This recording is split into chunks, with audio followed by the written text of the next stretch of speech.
He connected his makeshift blinking light system to the solar-powered electricity supply in the shed. In the dark, it created the illusion that someone was walking around the cowshed. Richard's lion's lights solved the lion attack problem overnight. His family's herd have been safe ever since, and he's gone on to install the system in neighbouring farms. Lion lights have been so effective that they are now used to scare away other predators across Kenya, saving cows, wildlife, and money. As a result of his invention, Richard was offered a scholarship to one of the most prestigious schools in Kenya and was invited to tell his story on the main stage at TED in 2013. 1 year ago, I was just a boy in the savannah grassland herding my father's cows, and I used to see planes flying over, and I told myself that one day I'll be there inside, and here I am today. I got a chance to come by plane for my first time for TED. So my big dream is to become an aircraft engineer and a pilot when I grow up. I used to hate the lions, but now because my invention is saving my father's cows and the lions, we're able to stay with the lions without any conflict. Anyone could have done it, but it took a curious and determined 11-year-old boy to begin to solve a problem that a whole community and countless officials had wrestled with for years. When it comes to thinking and talking about winning ideas, culturally, we have two distinct and opposing narratives. Anyone could have done it, and paradoxically, only they could have done it.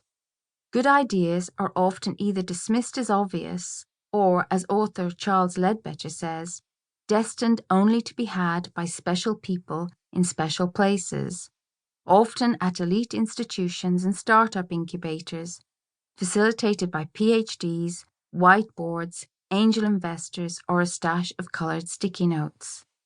These opposing narratives that we cling to subconsciously influence our ability to be objective about the potential or impact our own ideas might have. Think about how quick we are on the one hand to dismiss the simplicity of successful ideas as obvious with the benefit of hindsight. The hashtag, car cup holders, screw-in soccer boot studs, post-its, muesli bars, and karaoke. Creative projects, inventions, and innovations that required imagination and creative courage to bring them to life are somehow devalued by the phrase, "I could have done that myself," as if brilliance is reserved for something we don't believe we ourselves could do. We covet groundbreaking ideas, and we celebrate the people who have them. We believe in superstars and visionaries, the power of eureka moments and special circumstances that set great ideas and their creators apart. Thousands of column inches are devoted to the singular genius of entrepreneurs like Sarah Blakely, Richard Branson, John Lasseter, Elon Musk, James Dyson, Anita Roddick, Steve Jobs, and Arianna Huffington. Those who see and act on what others miss. The entrepreneurial pioneers who recognize opportunity as a hunch long before the world proclaims it as revolutionary.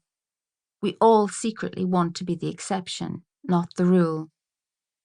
When we dig deeper, we find that the secret of these visionaries isn't necessarily their pioneering nature, but rather that they intuitively made connections others overlooked. Dollar Shave Club, the startup that disrupted the men's grooming industry by selling quality razors direct to consumers at a cheaper price point, didn't pioneer the invention of the disposable razor, and they weren't the first company to use an e-commerce platform to reach customers. The CEO Michael Dobbin's role was to make the unexpected connection between the industry's existing business model and a customer's experience that left a lot to be desired. To create a brand that people would trust and become loyal to. Mark Zuckerberg didn't invent online social networks. Anita Roddick wasn't the first to create a skincare company. James Dyson didn't patent the vacuum cleaner. Arianna Huffington didn't launch the first online news website. Someone else was there with these ideas first. But the people we celebrate and want to emulate had an inkling about how to breathe new life into those products.